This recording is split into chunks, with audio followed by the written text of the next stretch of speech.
नमस्कार, स्वागत है आपका हमारे चैनल नेक्स्ट 9 न्यूज़ में। मैं प्रांशी राठौर और आज एक बार फिर से लेकर हाजिर हूं अपना स्पेशल प्रोग्राम आमने सामने। आमने सामने में बात करेंगे एक बार फिर से यूपी में जिस तरीके से सियासत गरमा रही है। बात करेंगे यहाँ पर ना सिर्फ बीजेपी के बारे में बल्कि समाजवादी पार्टी के बारे में। समाजवादी पार्टी जिसने बीजेपी के सामने हार का सामना किया। यूपी में एक बार फिर से बीजेपी की सरकार है और ऐसे में देखा जाए तो बीजेपी में शामिल हुई सपा संरक्षक मुलायम सिंह यादव की छोटी बहू अपर्णा वेस्ट यादव।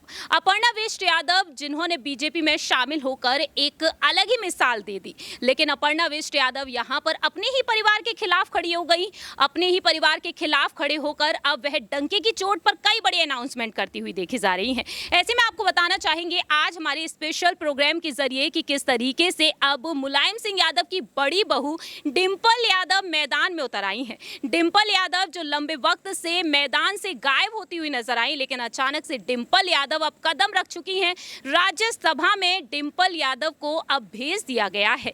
जी हां, सपा के राष्ट्रीय अध्यक्ष अखिलेश यादव ने यह बड़ा फैसला लिया है और इस बड़े फैसले की अनाउंसमेंट कर दी गई है और साथ ही साथ कांग्रेस के नेता सुप्रीम कोर्ट के वकील कपिल सिब्बल को भी अब यहां पर राज्यसभा भेज दिया गया है। ऐसे में देखा जाए तो अब डिंपल यादव और अपर्णा यादव जो एक दूसरे से भिड़ती हुई नजर आ रही हैं। समाजवादी पार्टी से डिंपल यादव हैं, यहाँ पर मुलायम सिंह यादव की दोनों ही बहुएं एक दूसरे से भिड़ती हुई देखी जा रही हैं। इसी पर चर्चा करने के लिए आज हम यहाँ पर अपना स्पेशल प्रोग्राम लेकर हाजिर हैं।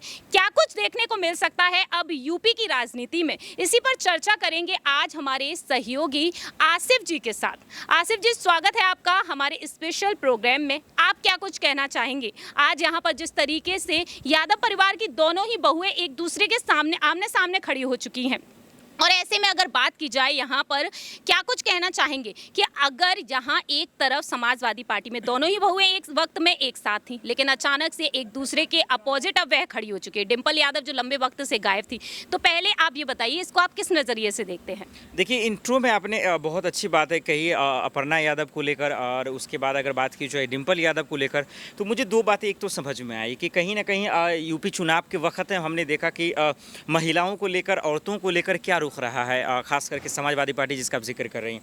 देखिए, अखिलेश यादव ने उतना तवज्जो दिया, खास करके इसको अगर बात करें इनका जिसका हम लोग अभी अपर्णा यादव का कर रहे हैं। फिर हम सब ने देखा कि किस तरीके से जब अपर्णा गई तो उसके बाद न डिंपल मुँह खोलती हैं, न जया बच्चन मुँह खोलती हैं, और न ही अखिलेश यादव, न मुलायम सिंह। तो इन तमाम लोगों का मुँह न खोलना इस बात की ओर इशारा करता है प्रांशी जी कि वाकई में अपर्णा जो है कहीं ना कहीं अपने आप में तो अपमानित महसूस करने लगी थी, क्योंकि एक तो परिवार की हैं, दूसरी बात कि न बोलना, वो चाह भी रही थी कि वो चले जाए। अब जहाँ तक आप बात कर रही हैं डिंपल यादव, देखिए डिंपल यादव एक अच्छी नेता है, इसमें कोई शक नहीं है। अखिलेश यादव की पत्नी है और बतौर वो सांसद भी रही हैं, सांसद भी हैं। उसका यूपी चुनाव में अच्छा पकड़ भी है, बाखूबी कब कहाँ कैसे बोलना है ये वो अच्छा बोलती है। तो मुझे लगता है कि जो आपने सवाल किया इसमें कोई शक नहीं है कि बिल्कुल सही कह रही हैं, गलत तो कहीं से नहीं है। अभी की राजनीति में कुछ भी हो जाता है। बिल्कुल ठीक कहा आपने। राजनीति में ऐसा सब कुछ हमें देखने को मिलता है, चाहे वह यूपी की राजनीति हो या फिर किसी और राज्य की। तो ऐसे में अगर बात की जाए आसिफ जी, यहाँ पर डिंपल यादव को राज्यसभा भेज दिया गया है, उनको बहुत बड़ी जिम्मेदारी मिल चुकी है, लेकिन अपर्णा वेस्ट यादव का क्या, जिनको लेकर दावे किए जा रहे हैं, उनके समर्थक इंतजार कर रहे हैं इस वक्त की आखिरकार उन्हें कब कोई पद कब मिलेगा। लोग बिल्कुल, क्योंकि पहले ही बोलना चाहूंगा, देखिए सवाल बहुत शानदार है कि जो अपर्णा यादव जिस उम्मीद से बीजेपी में गई, जिस सपने को पूरे करने के लिए गई, उस पर तो जो है भले भगवान का बारिश तो नहीं हुई, लेकिन बीजेपी का जो है उस पर जरूर जो है आफत आ गया, क्योंकि यार इसीलिए वो नाराज़ भी थे कि हम और आप दोनों भी मिलकर लगभग 50 शो किए होंगे अपर्णा यादव को लेकर कि क्यों नहीं मिला। तो बिल्कुल डिंपल यादव को देखिए पहले से ही जिम्मेदारियां थी, पहले से ही पद पे थी, उसके बाद भी भेज दिया गया। लेकिन अपर्णा को क्यों नहीं मिली? क्योंकि वो अखिलेश में नहीं है। अगर आज वो होती इस फैमिली में तो आज शायद डिंपल की जगह आज वो होती। तो क्या आप ये मानते हैं कि अगर अपर्णा वेस्ट यादव आज के समय में जिस तरीके से समाजवादी पार्टी इस वक्त अकेले पड़ते हुए नजर आ रहे हैं अखिलेश यादव, अगर अपर्णा बिष्ट यादव होती तो क्या अखिलेश यादव दोनों में से किसी एक को चुनते राज्यसभा में भेजने के लिए? क्या अपर्णा को ये मिल सकता था? एकदम मिल सकता था, और मैं इसलिए कह सकता हूँ क्योंकि देखिए अपर्णा को कहा भी गया था कि आप सब्र कीजिए, वेट कीजिए, समाजवादी पार्टी के लिए काम कीजिए, लेकिन कहते हैं ना कि जो वक्त नहीं देता उसको कुछ नहीं मिलता, सब्र का फल बहुत मीठा होता है। तो उन्होंने सब्र नहीं किया और इस वजह से नहीं मिलता। बिल्कुल आप सही करिए, मिलता।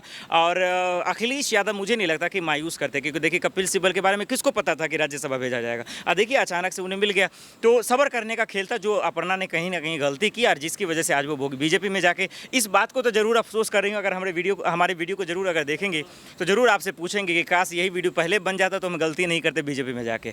देखिए बिल्कुल सही कहा, कपिल सिब्बल को अगर राज्यसभा में अखिलेश यादव ने भेजा है, चाहे उनकी रणनीति कुछ भी हो, चाहे उनकी रणनीति यहाँ पर आजम खान को लेकर ही क्यों ना हो, चाहे उनकी रणनीति आजम खान की नाराजगी को दूर करने की क्यों ना हो, लेकिन अगर बात की जाए यहाँ पर अपर्णा यादव के बारे में, जिस तरीके से अपर्णा यादव को लेकर दावे किए जा रहे हैं, इस वक्त लोकसभा चुनाव के लिए अब बीजेपी उन्हें तैयार कर रही है। अंदरूनी सूत्रों के मुताबिक कई बड़े दावे किए जा रहे हैं। दावा किया जा रहा है कि लोकसभा चुनाव में अपर्णा को कोई शानदार पद मिल सकता है। तो क्या आपको लगता है कि अपर्णा भी पूरी तरीके से यहाँ पर डिंपल यादव को, अपनी खुद की जेठानी को ही हराने के लिए तैयार खड़ी हो सकती हैं कि या यहाँ पर टक्कर देने के लिए खड़ी हो, वो राज्यसभा से और वो लोकसभा की सदस्य होती हैं? तो हाँ बिल्कुल, देखिए आपने बहुत अच्छी बातें कही कि बीजेपी में ये चर्चा तो चल रही है कि शायद उन्हें लोकसभा के लिए जो है टिकट दिया जा सकता है, अखिलेश या फिर समाजवादी पार्टी के खिलाफ खड़ा किया जा सकता है।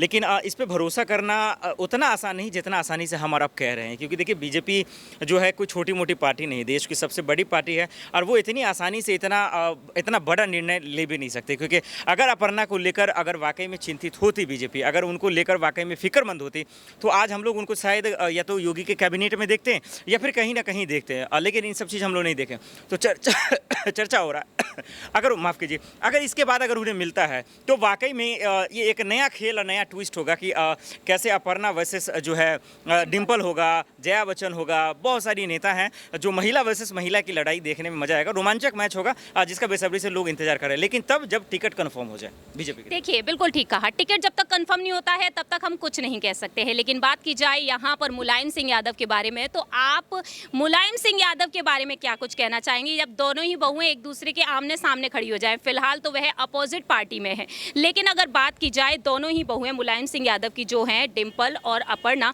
एक दूसरे के आमने सामने खड़ी होती हैं, तो उस टकरार को देखकर मुलायम सिंह यादव क्या कुछ फैसला ले सकते हैं और उनका क्या रिएक्शन हो सकता है? क्योंकि अपर्णा कहती हैं भले ही वह बीजेपी में शामिल हुए, यादव परिवार की बहू थी, है और हमेशा ही रहेंगी। योगी कैबिनेट में उन्हें जगह नहीं मिली है, लेकिन उन्हें उम्मीद है कि जरूर उन्हें कोई जगह मिलेगी जल्द से। बिल्कुल, उम्मीद पे दुनिया भी कायम है, तो कहना गलत नहीं होगा। देखिए बीजेपी की पकड़ अच्छी है और मुझे लगता है कि अब शायद बीजेपी दे भी सकती है। जहाँ तक मुलायम सिंह का आपने जिक्र किया, देखिए क्योंकि जैसा कि आपने कहा बीजेपी अब शायद दे सकती है, तो ऐसे में आपको बिल्कुल लगता है कि राज्यसभा में डिंपल यादव को भेज दिया गया तो जल्दी अपर्णा को लेकर अब कोई फैसला सुनाया जा सकता है? हाँ, बिल्कुल, क्यों नहीं होगा, लेकिन ज़्यादा दिन वक्त भी तो नहीं है ना चुनाव को, तो बिल्कुल अच्छी ये खबरें आ सकती हैं। और जब ये आएगा तब देखना मजा होगा कि आखिर दोनों एक दूसरे पे वार पलटवार कैसे करती हैं। और मुलायम सिंह यादव, बिल्कुल सही सवाल आपने किया कि इनको लेकर उनका क्या रुख रहता है, क्योंकि आज भले ही समाजवादी पार्टी के मुखिया अखिलेश यादव हैं, लेकिन कहीं ना कहीं तमाम चीज़ों को देखकर फैसला देने वाले मुझे लगता है कि अभी भी मुलायम सिंह ही हैं और उनकी मौजूदगी बहुत ज़रूरी भी है। तो बिल्कुल उन पर लोगों की निगाहें बनी रहेंगी। प्रांशु जी, बिल्कुल ठीक कहा। हमारा आपसे अंतिम सवाल है, हम आपसे ये पूछना चाहते हैं कि अब डिंपल यादव को तो कई पद मिल चुके हैं, उनकी रिस्पॉन्सिबिलिटी हम साफ तौर पर देख रहे हैं, लेकिन अगर बात की जाए यहाँ पर अपर्णा यादव के बारे में, लखनऊ कैंट सीट से उन्होंने चुनाव लड़ा था, लेकिन उन्होंने हार का सामना किया। तो आप क्या कहना चाहेंगे अब अपर्णा यादव जो बीजेपी में शामिल हुई हैं, लेकिन बीजेपी में शामिल होने के बाद अब अपर्णा यादव को कौन सा पद मिल सकता है जिसकी वह हकदार हो सकती हैं, हकदार बन सकती हैं, क्योंकि राज्यसभा में इस वक्त डिंपल यादव है? देखिए, जब इंसान का वक्त और हालात ख़राब हो, इसका ये मतलब नहीं कि इंसान ही ख़राब है।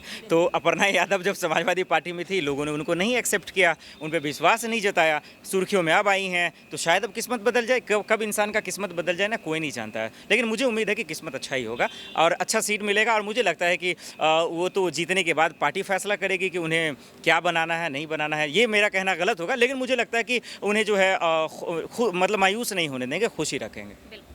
बिल्कुल ठीक कहा आसिफ जी ने, हमारे तमाम सवालों का जवाब दिया। बहुत बहुत शुक्रिया। फिलहाल देखना ये दिलचस्प होगा कि आखिरकार समाजवादी पार्टी जो आज के समय में अब राज्यसभा में डिंपल यादव को भेज चुकी है, तो ऐसे में अपर्णा बिष्ट यादव के लिए क्या कुछ देखने को मिल सकता है। फिलहाल तो देखा जाए अपर्णा के लिए किसी झटके से कम नहीं रहा। अचानक से उनका पार्टी से बाहर होकर जाना, बीजेपी में शामिल होना और अब डिंपल यादव को ये जिम्मेदारी दे देना। फिलहाल देखा जाए तो इंतजार है इस बात का कि आखिरकार अपर्णा बिष्ट यादव को क्या कुछ मिल सकता है भविष्य में बीजेपी की तरफ से। आपकी क्या राय है ये आप बता सकते हैं कमेंट सेक्शन में। फिलहाल के लिए हम चलते हैं, बाकी की तमाम अपडेट्स के लिए देखते रहिए नेक्स्ट 9 न्यूज़।